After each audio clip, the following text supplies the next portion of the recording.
Hi everyone, welcome to the joy of botany, especially plant physiology. Let me introduce myself. I'm Kiran. I'm a 5-year integrated BSMS student of ISO Thiruvananthapuram. I found this is a great opportunity to talk to you about some concepts in the plant physiology. Thanks to you guys for that. Without further ado, let's begin. In today's lecture, we will be discussing about factors affecting transpiration, mechanism, and its significance. Let me show you something interesting. A potted plant was covered with transparent plastic. If we put this plant in a bright sunlight, we will see that the packet was hazy. After some time, water droplets starts accumulating in the inner side of the plastic bag. Now, the important question comes. First, why the plastic become hazy? Second, why water droplets start accumulating and where does this water coming from? We will get this answer today from the topic transpiration and its significance, factors affecting transpiration, mechanism and its measurement. In this lecture, we will try to understand transpiration and try to know the different kinds of transpiration. We will try to understand the significance of transpiration. We will also study the factors affecting transpiration. We will get to know about the stomata and the mechanism that regulates its opening and closing. Finally, we will see different processes of measurement of the rate of transpiration. Transpiration is a physiological process. It can be defined as loss of water in the form of water vapor from the aerial parts of the plant. This is just to keep water balance within the plant that they draw from the soil. For drawing water, they have to transpire. Now, depending on the sites or region from where the transpiration takes place, transpiration is divided into three types: stomatal transpiration, cuticular transpiration, and lenticular transpiration. Now, let us have a closer look at these three transpirational processes. First, lenticular transpiration. Lenticels. This is an area where loosely arranged cells are present. They are also called complementary cells. Water gets evaporated from these loosely arranged cells. This type of loss of water is termed as lenticular transpiration. Cuticular transpiration. Cuticle is a waxy layer that is present on the epidermal surface. Though cuticle is present to prevent transpiration, but sometimes from the cracks as well as from thin layers of cuticle, water evaporates. This is known as cuticular transpiration. Stomatal transpiration. Very less amount of water transpired from the lenticels as well as from cuticle. The most of the water gets evaporated from the stomatal pores. Stomata are the fine pores present on the epidermis of the plant, mainly on the leaves and in some stems. So, loss of water from the stomata is known as stomatal transpiration. Now, I want to explain about the advantages and disadvantages of transpiration. It is better if I read out the benefits first. Transpiration creates succussion force and helps in the ascent of sap. It affects the diffusion pressure deficit and promotes diffusion through the cells. It affects the absorption of water and minerals by roots. It helps in evaporating the excess amount of water. It also plays a role in the translocation of food to different parts of the plants. It maintains a suitable temperature for leaves. It brings about the opening and closing of stomata, which indirectly influence the process of photosynthesis and respiration. So, looking at these advantages, transpiration is beneficial for plants. Now, regarding disadvantages. Transpiration consumes energy and causes unnecessary absorption of excess water by roots. Secondly, when the rate of transpiration is high and the soil is deficient of water, the plants get wilted. Transpiration is the cause of the death of the millions of plants every year. So, considering the advantages and disadvantages, we can say that transpiration is a necessary evil. Now, I will discuss the different factors that affect the rate of transpiration. Different factors can be divided into two. One is the external factor and another is the internal factor. Firstly, let us consider the external factors.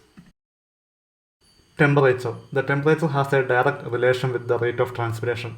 More the temperature, more is the rate of transpiration, because transpiration removes or lowers the relative humidity and helps in the opening of the stomata widely. Atmospheric humidity. Humidity has an inverse relation with transpiration.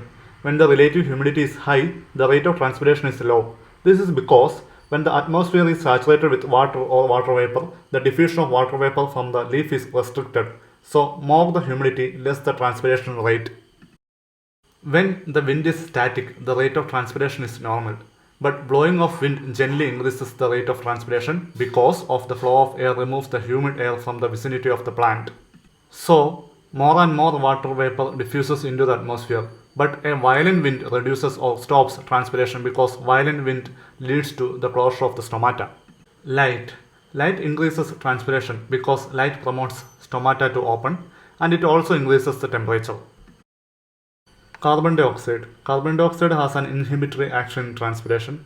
An increase in the concentration of carbon dioxide in the atmosphere over the usual concentration inside the leaves retards transpiration because it leads to the closure of the stomata. Available soil water.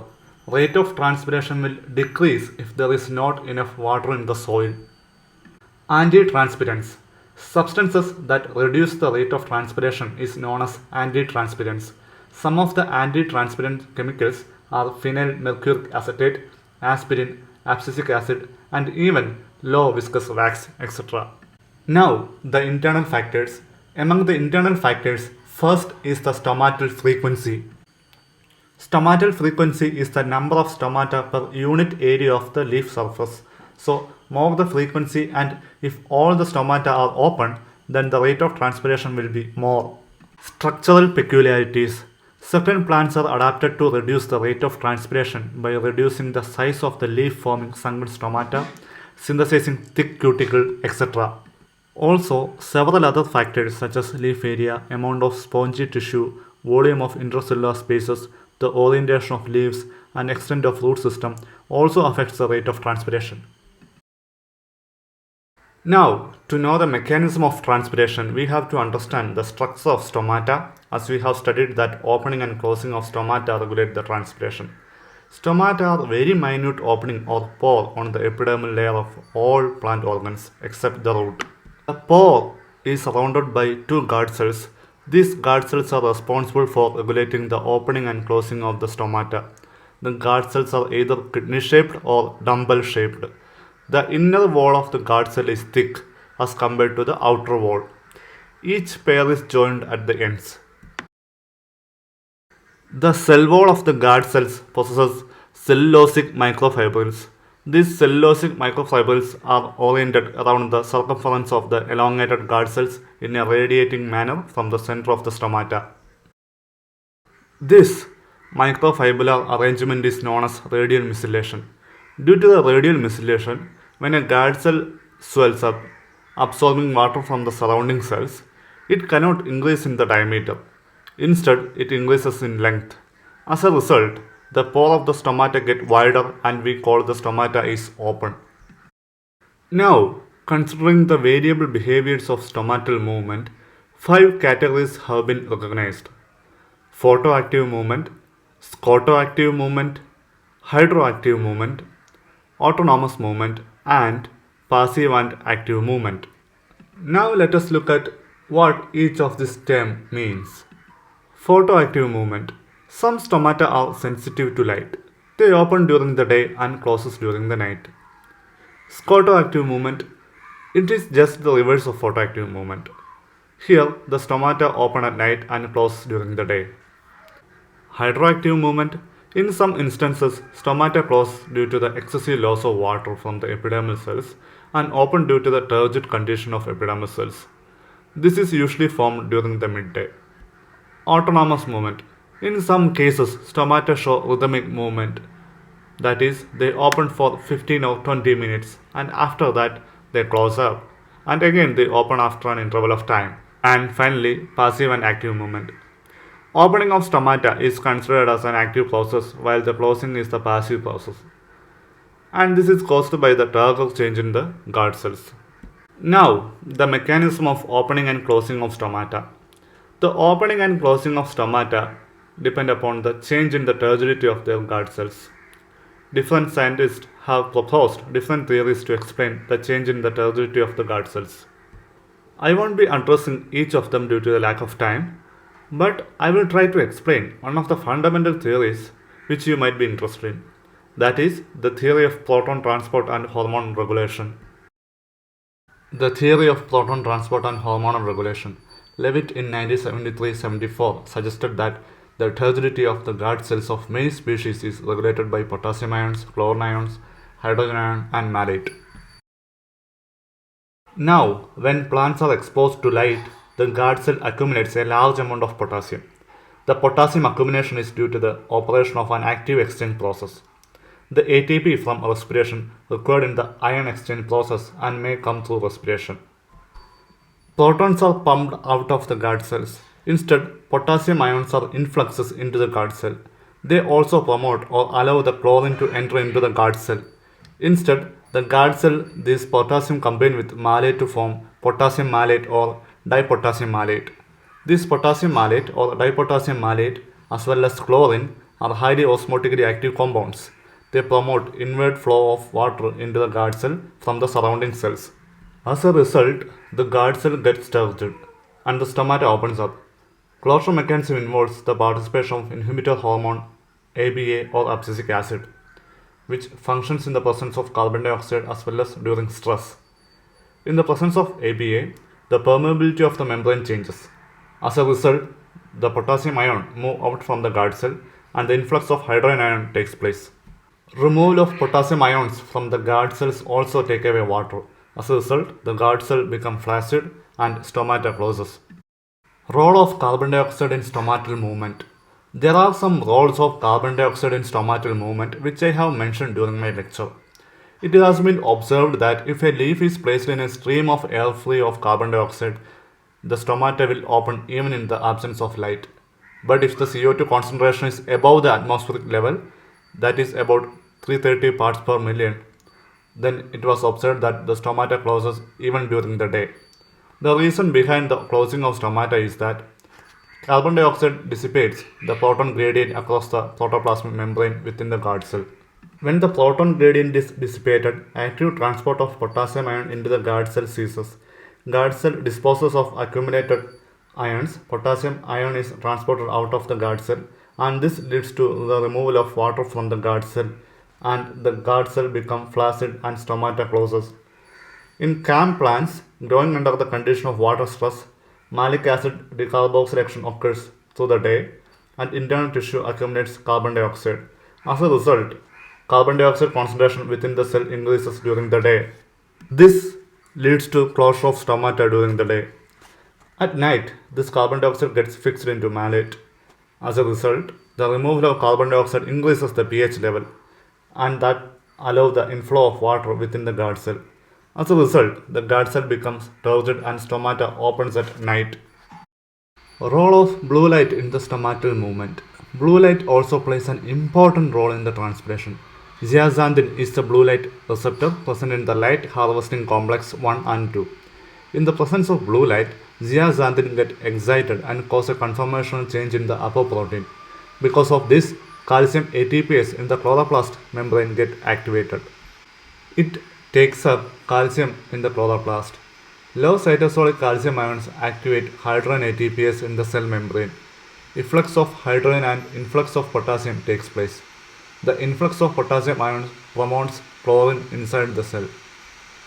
As a result, the cascade of inflow of water takes place, and as a result, stomata opens up. So, these are the important theories which depicts the transpiration. Now, how can we measure the rate of transpiration? Measurement can be done by weighing method and an instrument called POTOMETER. In the case of weighing method, either potted plant whose lower part is covered with polythene can be initially weighed and kept in the sunlight for some time. After that, the pot is weighed again, and the loss of water is indicating the rate of transpiration. Similarly, taking up a potted plant in a closed container and connecting it with the tube containing calcium chloride, where the calcium chloride is dry, it can draw water into it. Weighing the dry calcium chloride initially and weighing it after some time indicates the change in weight in the calcium chloride, and this change in rate is due to the amount of water released by the plant. This is the second weighing method through which the rate of transpiration can be measured. Potometer. Potometer is a device where one arm is fitted with the plant. It contains a funnel where water is poured, and the other arm of the instrument is connected with the capillary tube containing measuring scale. Inserting a bubble in the capillary and measuring its initial position, putting the entire instrument for a few hours, we observe that the bubble will move from its initial position to some other position. Change in the position of the bubble indicates the rate of transpiration during this period. So, in a nutshell, we observe that the loss of water in the form of water vapor from the aerial parts of the plant is known as transpiration. Transpiration is beneficial to plants because it helps in drawing water due to the transpirational pool. It promotes water balance within the plant. It leads to transport of minerals from roots to different parts of the plant. But on the other hand, excessive loss of water may lead to the death of the plant. So, transpiration can be considered as a necessary evil. We have observed different theories which try to predict the ways through which water enters into the guard cells, which leads to opening of the stomata, and this opening and closing of stomata is basically related with transpiration. Finally, we observe the methods through which we can determine the rate of transpiration. That's all for today's lecture. We will definitely continue with very interesting and exciting concepts in the topic plant physiology. I wish you a good day. Thank you.